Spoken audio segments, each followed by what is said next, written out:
আমাদের ভারতে যে ফ্যামিলি ল সিস্টেমটা রয়েছে সেটা ধীরে ধীরে আমাদের ভারতের যে ইউনিটি, মানুষের সঙ্গে মানুষের ইউনিটি, সেটাকে ব্রেক করছে। এটা ইনডাইরেক্টলি নয়, ডাইরেক্টলি ব্রেক করছে। এটা কীভাবে হচ্ছে আমি এটা একটু বিশ্লেষণ করছি। হয়তো অজান্তেই বা জানতেই লগুলো তৈরি করা হয়েছে আমাদের যে ফ্যামিলি বন্ডিং সেটাকে নষ্ট করা। ফ্যামিলি হচ্ছে এমন একটা সিস্টেম যেটার মাধ্যমে দেশ তৈরি হয়। একটা ফ্যামিলি তৈরি হলে আর একটা ফ্যামিলি তৈরি হলো, আর একটা ফ্যামিলি তৈরি হলে, এরকম করে অনেকগুলো ফ্যামিলি মিলে একটা প্রথম তৈরি হয় একটা এরিয়া বা পাড়া, যেটাকে বলে। এটা আমরা ক্লাস 5, 6, 7, 8 মনে পড়েছি। এগুলো এরকম ধরনের সামাজিক নানারকম জিনিস বিষয়ে পড়েছি। এখনকার দিনে পড়ানো হয় কিনা আমি বলতে পারছি না। আগে ছিল, এরকম পড়ানো হতো, বা সাবজেক্টে যদি না থাকতো অন্তত স্যার টিচাররা আমাদেরকে শিক্ষা দিত। তো যাই হোক, সেটা আমি আবার তুলে ধরছি যে প্রথম তৈরি হয় হচ্ছে পাড়া। এই পাড়া, অনেকগুলো পাড়া মিলে একটা গ্রাম, অনেকগুলো গ্রাম মিলে একটা স্টেট, বা অনেকগুলো গ্রাম মিলে একটা জায়গা, একটা শহরও হতে পারে। অনেকগুলো শহর, অনেকগুলো গ্রাম মিলে একটা স্টেট তৈরি হয়। অনেকগুলো স্টেট মিলে তৈরি হয় একটা কান্ট্রি, তাই না? তো মেন বেসটা কোথায়? মেন বেসটা হচ্ছে একটা পরিবার। তো এই পরিবারকে ইংরেজরা যখন আসে, পরিবার ভারতীয়, বিশেষ করে ভারতীয় পরিবার যেটা হচ্ছে ঐক্যবদ্ধ বেশি হতো। কীভাবে? যে অনেকগুলো মানুষ এক জায়গায় থাকতো, যেটাকে বলতো আগের দিন গোদা বাংলায় কী বলা হতো ওটা ঠিক মাথায় আসছে না। ঐক্যবদ্ধ পরিবার, যেটাকে বলতো ঐক্যবদ্ধ।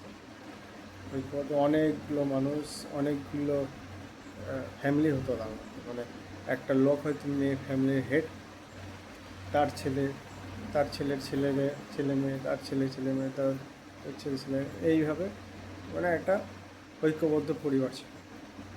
তো ইংরেজরা যখন ভারতে আসে, তারা তো বন্দুকের জোরে তো রাজত্ব করেই, ডিভাইড অ্যান্ড রুল এটাকে ইউজ করে, প্লাস আরেকটা জিনিস ইউজ করে, সেটা হচ্ছে পরিবারটাকে আগে ভাঙা। পরিবার ভাঙার জন্য প্রথম টার্গেট করে হচ্ছে মেয়েদেরকে। মেয়েদেরকে টার্গেট করে এই কারণে, মেয়েদেরকে টার্গেট করে বলতে কি,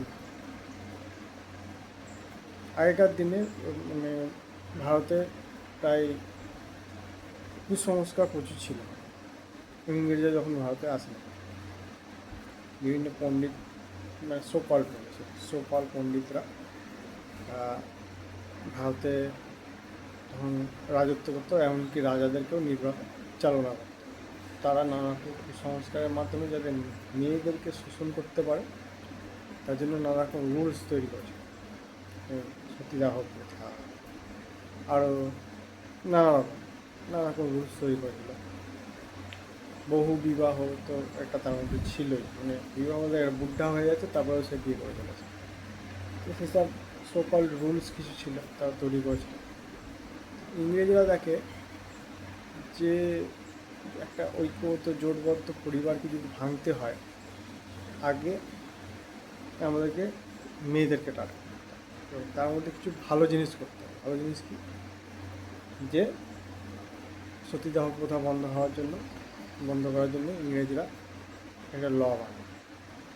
তারপরে বহু বিবাহ প্রথার জন্য একটা ল বানায়। এরকম নানা রকম ল বানাতে থাকে। তারা ভালো কাজ করেছে, ভালো কাজ করেছে। তার পেছনে এই যুক্তিটা এই ছিল যে আগে ফ্যামিলিটাকে ভাঙতে হবে। এবার যে নিয়মগুলো তারা ব্যবহার করেছিল, সেই নিয়মগুলোকে তারা ধীরে ধীরে ধীরে অপব্যবহার শুরু করে। যেমন এইগুলোর মাধ্যমে তারা ফার্স্ট মানুষের কাছে একটা মানে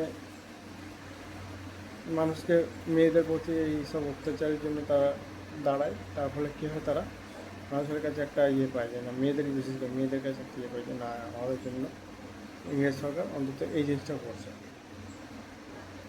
তার সঙ্গে আমাদের দেশীয় অনেক বিপ্লবীরা ছিল, তারা সাথ দিয়েছিল, ভালো কাজে সাথ দিয়েছিল, কিন্তু তারা জানতো না তাদের মোটিভটা কোথায়, ইংরেজরা। যাই হোক, ভালো কাজ হয়েছে, এবং ভালো কাজটাকে ধীরে ধীরে ধীরে ধীরে খারাপ কাজে কীভাবে পরিণত হচ্ছে সেটা আমি বলছি। তারা প্রথম রাইট পেয়ে যায়, এই করে করে মানুষের মনটা একটাই রাইট পেয়ে যায় যে ফ্যামিলিতে ইন্টারফেয়ার করা, ফ্যামিলির মধ্যে ইন্টারফেয়ার করা। ধীরে ধীরে তারা কী করে, ডাইভোর্স প্রথাটা নিয়ে আসে। কারণ আমাদের হিন্দু সভ্যতায় ডাইভোর্স প্রথা বলে কিছু নেই। ডাইভোর্স প্রথা নিয়ে আসে, প্লাস এই যে নানা রকম অ্যালুমানি, নানা রকম মেনটেনেন্স, এই সিস্টেমটাকে তারা অ্যাপ্লাই করার চেষ্টা করে। কীভাবে? তারা সমাজের কাছে তুলে ধরে যে এইটার মধ্যে ইনডাইরেক্টলি তুলে ধরা যে একটা মেয়ে হচ্ছে একটা ভোগ্যপণ্য, একটা গাড়ির মতো। গাড়ি যদি তুমি কিনেছো, সেটাকে মেনটেন করার দায়িত্ব তোমার। গাড়ি যদি কাউকে অ্যাক্সিডেন্ট করে, দোষ তোমার। মানে একটা মেয়ের সঙ্গে একটা গাড়ির তুলনা, একটা যানবাহনের তুলনা হয়, ঠিক আছে? মানে একটা যানবাহন তুমি যদি কেনো, সেই যানবাহনটা যদি কাউকে তুমি রাইড চালাতে দাও, বা কেউ যদি চালিয়ে নিয়ে চলে যায়, তো সে একটা খারাপ কাজ করে, তাহলে দোষটা তোমার। যাই করুক না সে দোষটা তোমার। তো একটা মেয়েকে একটা পণ্য বানিয়ে, একটা মেয়ের যে স্বাভাবিক তার যে সম্মান, সেই সম্মানটা তারা উল্টোভাবে তুলে ধরে। প্রথম তো তাদের ভালো করে, তারপর তাদেরকে এমনভাবে পরিচালিত করা শুরু করে তারা ভাবতে থাকে তাহলে এগুলো আমার রাইটস, এগুলো তো আমার অধিকার। আর ভাই, মানুষ মানে যে ফ্রিতে ফোকা দিয়ে যদি কেউ অধিকার পায়, সেটা কাজে লাগাবে, স্বাভাবিক, ছেলে হোক মেয়ে হোক সবাই। তো এই জিনিসটাকে তারা ধীরে ধীরে ব্যবহার শুরু করে। কী হয় এতে? পরিবারের মধ্যে কলহ শুরু হয়, বিবাদ শুরু হয়। ইংরেজরা সুন্দরী সুন্দরী মেয়েদেরকে, যারা বিবাহিত, শরীরে পুষ্ট, তাদেরকে ভোগ করতে লাগে।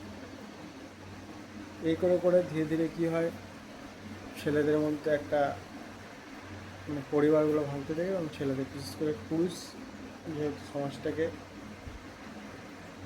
ডিফেন্ড করে আসছে, তাদের মনটা আস্তে আস্তে ভাঙতে থাকে। আর কারো যদি মন ভেঙে যায়, সে দেশই বলো, সে সারা পৃথিবীকেই চালনা করতে পারে, কি একটা রাজ্যকেই চালনা করতে পারবে না। কারণ মন ভাঙা মানুষ কোনোদিনই দেশ চালাতে পারে না, যদি তার ব্রেন না ঠিক থাকে। অবশ্যই সবাই না, তার ব্রেন যদি না ঠিক থাকে। আবার অনেকে আছে, এরকম দেখা গেছে যে দেশ মন ভেঙে যাওয়ার পরেও সে সারা পৃথিবীকে চালনা করছে। যাই হোক, সেটা পরের কথা, এটা খুবই নগণ্য। তো বেশিরভাগ ক্ষেত্রে এইটাই। এতে কী হলো, মোরাল, যে দেশের যে বেস, সেই মোরালটা নষ্ট হয়ে গেল।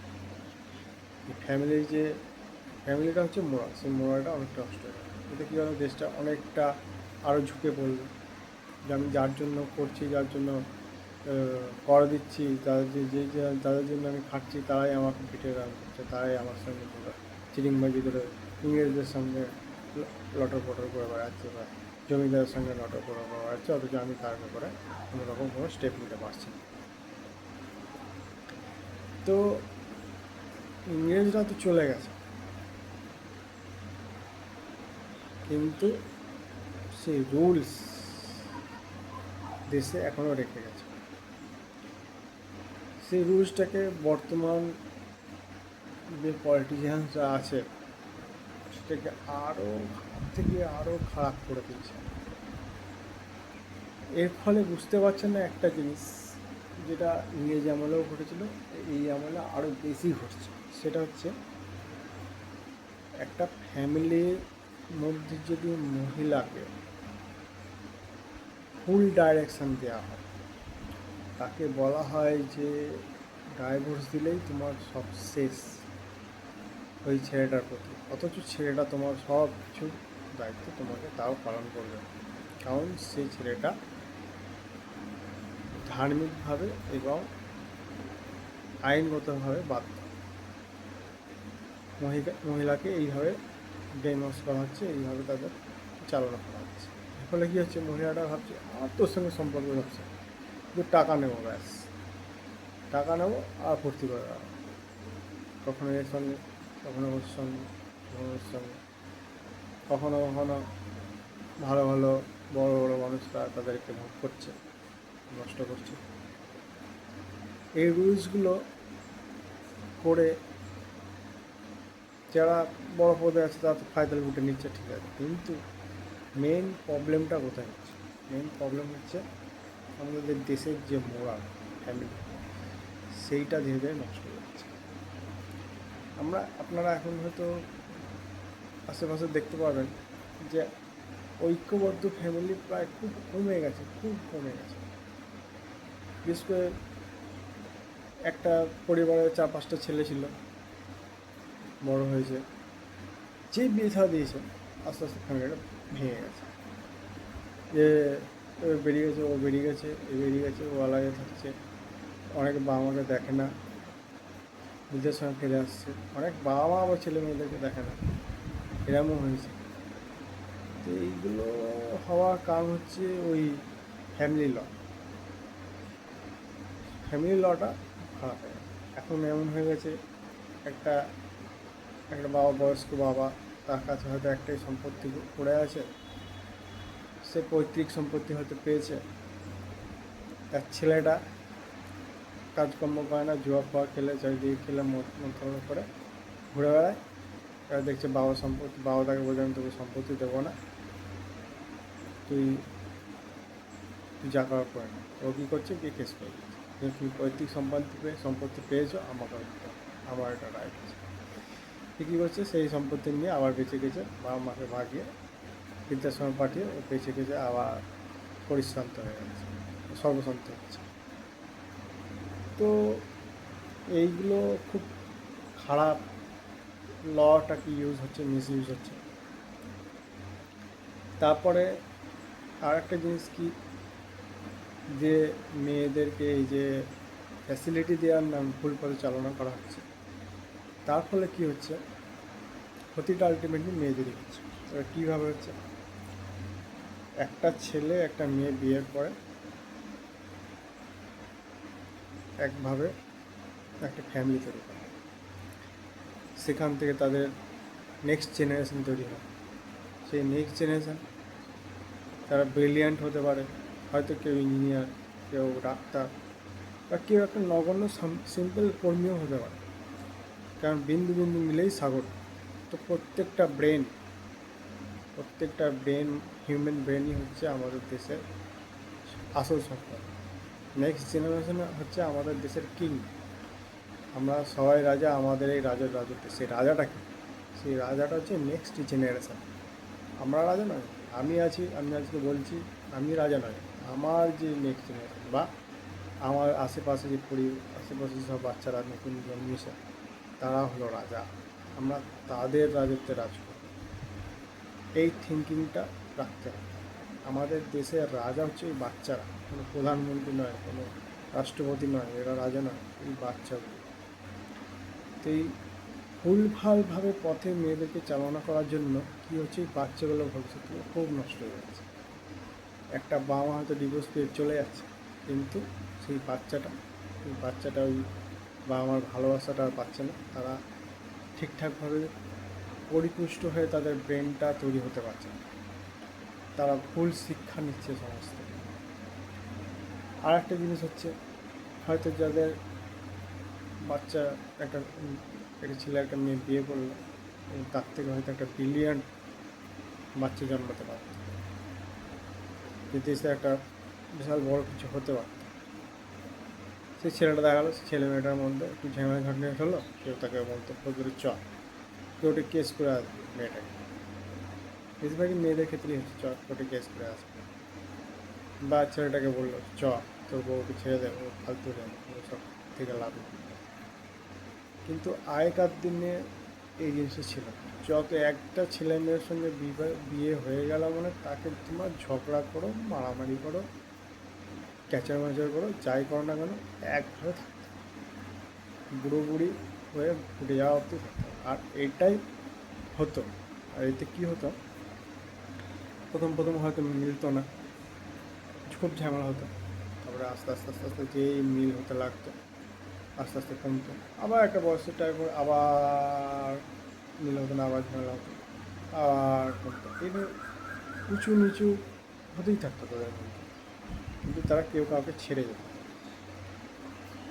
আমরা ছোটোবেলায় যখন দেখেছি আমার ঠাকুমা বিশাল ঝামেলা, বাপরে বিশাল ঝামেলা, এমন ঝামেলা যে ঠাকুমা চলে যাচ্ছে, না ঠাকুমা বয়স হয়ে গেছে, লাঠি নিয়ে আছে, তাও তেজ দেখিয়ে যাচ্ছে, আমি থাকবো না, সংসারে থাকবো না, আমি আমার সংসার, আর কি সংসারে বেঁচে আছে সবই দেখে নিচ্ছে, তাও সে বোঝেন যে সংসার থাকবে, বেরিয়ে যাচ্ছে, দিয়ে আবার রেগে মেগে আবার ফিরল, হ্যাঁ হ্যাঁ। তো এই জিনিসগুলো এগুলো খুব ভালো লাগে, মানে ঝগড়াটা তাদের মধ্যে, ওই যে মান অভিমানের যে ঝগড়া, সেই ঝগড়াটা কোনো আইনি জায়গায় পৌঁছাতো না, তারা একে অপরের সঙ্গে ঝগড়া করতো, আবার দুজনকে জড়িয়ে ধরে ঘুমোতো। হ্যাঁ, আমরাও দেখতাম বুড়ো বুড়ি দেশ, এই দেখো খাঁচা মোটর করছিল, এক্ষুনি দেখো বর খেতে পায়নি, গ্লাসে জল পায়নি, তাই আমাদেরকে এটাই দিচ্ছে, আমরা এটাই ভাবতাম, এটা হচ্ছে প্রকৃত ভালোবাসা ছিল। কিন্তু এই ভালোবাসাটা এখন কী হয়ে গেছে, একটু ঝামেলা ঝাঁটি হচ্ছে, তাকে কেউ মন্তব্য চলে, ভাই এই যে আইনটা আছে, ভাই তো এটা আইন, তো এটা ল, ঠিক আছে, এর মধ্যে উকিলরা তো আছেই, কিন্তু উকিল অব্দি পৌঁছানোর জন্য আসে সমাজে, সমাজ এখন তো মোবাইল হয়ে গেছে, মোবাইলে দেখছো, তাহলে এটা তো আমার রাইট, এটা তো আমার রাইট, এটা আমি পাচ্ছি না, অধিকার আমি পাচ্ছি না, তাহলে আমি যাই গিয়ে কেস করে দিয়ে আসি, হ্যাঁ আমার পাওয়ার দরকার, আমার সঙ্গে তো এইভাবে কথা বলতে পারেন, তো কোনো রাইট নেই। তো এই সব জিনিস করে কী হচ্ছে, একটা যে নতুন জীবন আসার সম্ভাবনা ছিল সেটা নষ্ট হয়ে যাচ্ছে। দুটো জিন, ভালো ভালো জিন একসঙ্গে মিলে হয়তো একটা ভালো জেনেটিক বডি স্ট্রাকচার তৈরি করতে পারতো, একটা নতুন লাইফ ফর্ম তৈরি করতে, সেটা হচ্ছে না, যার ফলে হচ্ছে দেশের বিকাশটা ধীরে ধীরে ধীরে ধীরে কমে যাচ্ছে। আর একটা জিনিস কী হচ্ছে, মেয়েরা ছেলেদের সঙ্গে সংসার করতে চাইছে না, যার ফলে কী হচ্ছে, মেয়েদের শারীরিক কিছু চাহিদা তারা পূরণ করার জন্য বাইরের লোকের কাছে যাচ্ছে। ঠিক সেটাই হচ্ছে একটা ছেলেদের ক্ষেত্রে, যখন একটি মেয়ে একটি ছেলের সঙ্গে ডিভোর্স হয়ে যাচ্ছে, আগেকার জন্য ছেলেরা মেয়ে পেয়ে যেত খুব তাড়াতাড়ি, কিন্তু বর্তমান যা যুগ, সেই যুগে ওটা সম্ভব নয়। এটা আমাদের কোর্ট এবং ভারতীয় সংবিধানকে ভাবা উচিত। বর্তমানে একটা মেয়ে, দুমদামের মেয়ে যেরকম খুশি পেলেই হলো, বিয়ে করে নিলাম, তা হয় না। তো একটা ছেলে যখন একটা মানুষের সঙ্গে একজন প্রিয় মানুষকে হারায়, তারপরে তার মন ভেঙে যায়, এবং তার যে শারীরিক চাহিদা সেটা পূরণ করার জন্য সে সেই রেড লাইট এরিয়াগুলোতে যায়, এবং সেই রেড লাইট এরিয়াকে যাওয়ার ফলে সে সেখানে নিজের পছন্দের মতো একটা মেয়েকে খোঁজে। এই যে খুঁজছে পছন্দের মতন একটা মেয়েকে, শুধু ওই কিছুক্ষণ শারীরিক চাহিদা মেটানো, এই রকম ভেবে না আরও ডিভোর্স হচ্ছে, কত কত ছেলেরা ওই রেড লাইট এরিয়াতে যাচ্ছে, কত পুরুষরা ওই রেড লাইট এরিয়াতে যাচ্ছে, তারাও খুঁজছে। এই যে খুঁজছে, তার পছন্দের মতন একটা মেয়ের সঙ্গে সে কিছুক্ষণ কাটাবে, তাই এই যে খোঁজা আর সেটা সাপ্লাই দেওয়া, ডিম্যান্ড অ্যান্ড সাপ্লাই, এই সাপ্লাইটা বাড়ানোর জন্যও তো তাকে কাজ করতে হবে। তখন কী হচ্ছে, হিউম্যান ট্রাফিকিং আসছে একটা বড় লেভেল, এই ছোট্ট চাহিদা পূরণ করার জন্য একটা বড় লেভেলের কাজ হচ্ছে হিউম্যান ট্রাফিকিং। যারা হিউম্যান ট্রাফিকিং করছে তারা নানা রকম দেশ, নানা রকম রাজ্য, আমাদের রাজ্য, নানা রকম রাজ্য থেকে, নানা রকম দেশ থেকে মেয়েদেরকে কিডন্যাপ করে তুলে নিয়ে এসে, অল্প বয়সী হোক, বড়ো বয়সী হোক, যে এরকম হোক, নানা রকম প্রলোভন দেখিয়ে তাদেরকে নিয়ে আসছে, নিয়ে এসে এই ব্যবসার মধ্যে বুঝতে পারছি। কিছু লয়ের জন্য কত মেয়েদের লাইফ নষ্ট হয়ে যাচ্ছে। এটা আমাদের দেশের সরকার, আমাদের দেশ বলে নয়, প্রত্যেকটা দেশের সরকার এটা ভাবছে না। কিছু ল শুধু সেটুকু মডিফিকেশান করা দরকার যে কোনো বায়াস চলবে না।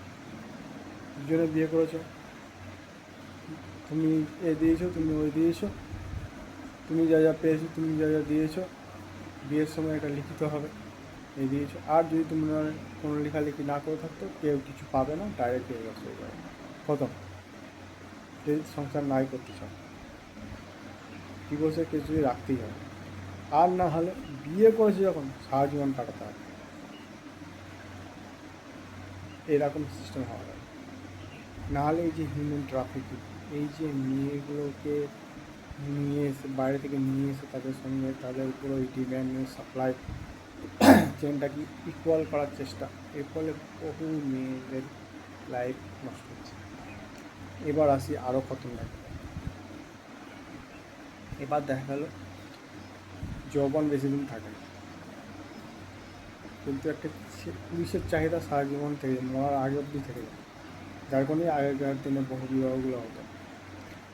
তো একটা পুরুষের চাহিদা একটু জঙ্গলি টাইপের, একটা পুরুষ মানে একটু জঙ্গলি টাইপ, অ্যাগ্রেসিভ টাইপের, ঠিক আছে। তো একটা বুদ্ধা, সে একটা পুরুষ যদি একটা বুদ্ধা হয়ে যায়, সে ক্যারেক্টারলেস বলো যাই বল না, সে একটা পুরুষই তো। সে গেছে রেড লাইট এরিয়া, তার তার পিচকারি থেকে আগুন ওই জল বেরোয় না, তাও সে গেছে তার মনের চাহিদা পূরণ করে। সেখানে গিয়ে সে একটা মেয়েকে করছে, সে সেটা পেল না, সে পেল না। ওখানে বললো যে এরকম মেয়ে আমার দরকার। সেই লোক যারা যাদেরকে বললো তারা খুঁজে বেড়াচ্ছে, পেল না, সেও পেল বা কাউকে পেয়ে গেল। এবার এতে কী হচ্ছে, ওখানে যেসব মেয়েগুলো রয়েছে তাদের যৌবন তো বেশি দিন থাকে না। ধীরে ধীরে কী হয়, তাদের বয়স হয়ে যাওয়ার পর তারা কোথায় যাবে, সেখান থেকে তারা হচ্ছে বৃদ্ধাশ্রমে। বা অনেক মেয়ে হয় যারা ওখানে অত্যাচারিত, ওখানে অত্যাচারিত হয়ে মারাও যায়। অনেকে নিতে পারে না, শারীরিকভাবে তাদের এত শোষণ হয় যে তারা নিতে পারে না, সেখানে মারা যায়। তাদের শরীরকে পচিয়ে গলিয়ে, তাদের শরীরকে গলিয়ে বা তাদের বডির পার্টস বিক্রি করে হিউম্যান বডি পার্টসটা কাজ চলছে। বুঝতে হবে লেভেলটা কোথায় যাচ্ছে। শুধু কিছু নিয়মের জন্য এগুলো হচ্ছে, কিছু নিয়ম চেঞ্জ হলেই এই সব জিনিসগুলো অনেক কমে যাবে, কিন্তু এই কিছু নিয়মগুলোই দেশ চেঞ্জ করতে যাবে। তা এর পিছনে কী এমন প্রফিট আছে দেশের, যে কেন করতে চাইছে, কারা আছে এই জন্য করছে। হয়তো আমি আজকে বলছি, কালকে আমি বেঁচে নাও থাকতে পারি, এরাই হয়তো দেখা গেলো এই কথা শুনে এসে আমার কারণে ফ্যামিলিকে মেরে দিচ্ছে, হতেই পারে। তো আমার বলার এইগুলোই কারণ এটাই, যে দেশের সরকার যেই আসুক না কেন, আর যে আছে ভালো আছে, যেই আসুক না কেন, সংবিধানটাকে শুধরাতে হবে, নাহলে দেশ কোনোদিনই এগোবে। বিশেষ করে ফ্যামিলি ল, দেশের জায়গায় ঠিক আছে, কিন্তু দেশের সরকার যদি বেশি ফ্যামিলির মধ্যে ইন্টারফেয়ার করা শুরু করে, ফ্যামিলি থাকে না, সবাইকে খেলার ময়দান হয়ে যায়। প্রত্যেকটা মানুষের ব্যক্তিগত কিছু স্পেস আছে, প্রত্যেকটা ফ্যামিলির সেমনি ব্যক্তিগত কিছু স্পেস আছে। সেই স্পেসের মধ্যে সেই জায়গায় না ঢোকাটাই, যেটা এক্সট্রিম। কোনো হয়তো পরিবারে কোনো মেয়েকে অতিরিক্ত মারধর করে মেরে ফেলা হয়, তখন সেটা ক্রিমিনালের পর্যায়ে যাবে। বা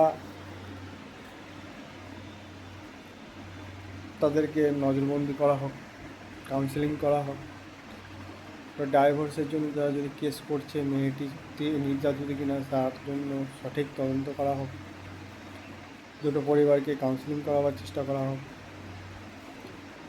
সেটা তারা পঞ্চায়েত প্রধানের কাছে বা তাদের কাউন্সিলরের কাছে এই ব্যাপারে আলোচনা করতে গেছে কি না তার রিপোর্ট চাওয়া হোক। এরকম নানা রকম জিনিস আগে চাওয়া হোক, যে তারা সলিউশন বার করার চেষ্টা করেছিলেন। তার ক্ষেত্রেও যদি দেখা যায় না সলিউশন বার করার চেষ্টা করেনি তারা, ডাইরেক্ট চলে এসছে, তাহলে তাদেরকে তৎক্ষণাৎ কোর্টের সময় নষ্ট করার জন্য তাদের উপর অ্যাকশন নেওয়া। আর যদি দেখা যায় না তারা চেষ্টা করেছে তার ক্ষেত্রেও হয়নি, তাহলে দুই পক্ষকে মিউচুয়াল ডিভোর্সের মাধ্যমে হবে। আর যদি দেখা যায় যে ছেলেটি বা মেয়েটি একে অপরের উপর অত্যাচার করেছে অরিজিনালি, প্রমাণ করা হয়, তাকে প্রমাণ হতে হবে, তাহলে তাদের জন্য যে শাস্তি, একটা আলাদা শাস্তি তাদেরকে ব্যবস্থা করা হবে। আর সেই শাস্তি কোনো ফাইন্যান্সিয়াল হবে না, সে ডাইরেক্ট জেল হবে। পরিষ্কার কথা, তুমি দোষ করেছো, তোমাকে জেলে দিতে হবে। ফাইন্যান্সিয়াল দিয়ে বেল দিয়ে ওই দিয়ে ওষুধ করে তো কোনো লাভ নেই। তো এটা হচ্ছে মেন কথা। তো আমি চাই দেশ এই ব্যাপারে একটু ভাবুক, দেশের সংবিধান যারা বানাচ্ছে তারা এইভাবে ভাবুক, কোনো এমন সংবিধান না বানানো হোক যেটা দেশের মানুষকে ক্যারেক্টারলেস বানানো। অথবা আমি বলছি যেটা বুঝতেই পারছেন কী ধরনের ক্যারেক্টারলেস না হয়, তারা যেন তারা সঠিক থাকে এবং নেক্সট জেনারেশন যেন একটা সুষ্ঠু পরিবেশে মানুষ হতে পারে, তারা দেশের কাজের জন্য লাগে, নাকি এই উল্টো পাল্টা নোংরামো করে বেড়াবার বুদ্ধি তাদের মধ্যে আসে বড়দেরকে দেখে। আমি এটাই চাইছি। তো এটাই আমার লাস্ট রিকোয়েস্ট, যে সংবিধানটাকে ঠিকঠাক করা হোক, কোনো বায়াস না হোক, কোনো ক্যারেক্টারলেস টাইপের কোনো জাজমেন্ট না দেওয়া হোক, কোনো ক্যারেক্টারলেস টাইপের কোনো সংবিধান নিয়ম যেন না তৈরি হয়। ফ্যামিলি লটাকে ঠিকঠাক করা হয়, ফ্যামিলি ল খুবই দরকার। ফ্যামিলি লটা হচ্ছে আমাদের দেশের বেস, ফ্যামিলিটা বেস। সেই ফ্যামিলিটাকে যদি ভঙ্গুর করে দেওয়া হয়, নষ্ট করে দেওয়া হয়, তাহলে দেশটা বেশি টিকবে না। দেশটা হয়তো ওই বাংলাদেশ বা আশেপাশের দেশের মতন অবস্থা হয়ে যাবে। আমি এটাই আইন বিশেষজ্ঞ এবং আইন যে মেকার, ল মেকার এবং যে কোর্টের যে শীর্ষ আদালত এবং যে আদালতে নিম্ন আদালত এবং মধ্য আদালত যারাই আছে এখানে যে জজ সাহেবরা আছে, তাদেরকেও আমার তাদের কাছে রিকোয়েস্ট যে তারা এই ব্যাপারে চিন্তা ভাবনা করে তারপরে জাজমেন্ট দেয়। কারণ আপনাদের জাজমেন্টের উপরে একটা পরিবারের জীবন রয়েছে। আর তাদের থেকেও বড় কথা, আমাদের যারা কিং, সেই ছোটো ছোটো বাচ্চারা, শিশুরা, তাদের জীবন এর উপর ডিপেন্ডেন্ট। তো প্লিজ একটু ভেবে চিনতে জাজমেন্ট, কারণ আপনাদের জাজমেন্ট ভবিষ্যৎটাকে পথ দেখাচ্ছে, নেক্সট জেনারেশান কোন পথে চলবে। প্লিজ একটু জাজমেন্টটা ভেবে চিনতে দেবেন, এবং জাজমেন্ট দেওয়ার সময়তে এই যে প্রমাণ যেগুলোর কথা আমি বললাম, তারা কাছে প্রধানের কাছে গেছে কি না, গ্রাম পঞ্চায়েত প্রধানের কাছে গেছে, মিউনিসিপ্যালিটির কাছে গেছে কি না, বা সময় তাদের টার্গেটটা কি, একে উপরে নিজের মান অভিমানের ক্ষোভ জেদের বসে তারা কি কেস করছে না, তারা আদৌ অত্যাচারিত হচ্ছে তার ব্যাপারে সঠিকভাবে একটা সার্চিং করা হোক, সঠিকভাবে তাদের একটা দেখা হোক যে তারা আদৌ অত্যাচারিত কিনা, নাকি না তাদের কোর্টটা তাদের কাছে একটা শুধু মান অভিমানের খেলা, তাদের জেদ পূরণের একটা জায়গা হয়ে উঠেছে। ব্যাস এটুকুই আমি বলতে চাইছি। তো বলে আমার বক্তব্য শেষ করলাম আজকে। তো আমি আশা করি এটা অনেক মানুষের কাজে দেবে।